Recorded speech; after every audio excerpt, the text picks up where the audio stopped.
কখনো কি ভেবে দেখেছো পৃথিবীতে এত মানুষ থাকতে কেন তোমাকে ভালোবাসি? আমি তোমার জন্য বারবার ভালোবাসায় ডুবে যাই, শুধু তোমার জন্য। কোনোদিন তুমি ভেবে দেখেছো? কখনোই না। তুমি যদি আমাকে নিয়ে ভাবতে তাহলে কখনোই আমাকে ছেড়ে যেতে না। আমি এতবার ভালোবাসার পরেও তোমার মনের মানুষ তো ছাড়াই প্রিয় মানুষটাও হতে পারিনি। আসলে একটা সময়ের পর আমাকে সব জায়গায় হেরে গেছি। আমার তো এমনটাই মনে হয়। আমি তোমার ভালোবাসার টুকুও পাইলাম না।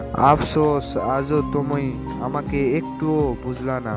আজ এতদিন পরে তুমি এটাও বুঝতে পারলা না যে আমি তোমাকে কতটা ভালোবাসি। তুমি হয়তো এখন অনেক ভালোই আছো, কিন্তু তুমি একটা সময়ের মধ্যে বুঝবা যে আমি তোমাকে কতটা ভালোবাসছিলাম। তুমি একটা সময় ঠিকই বুঝবা।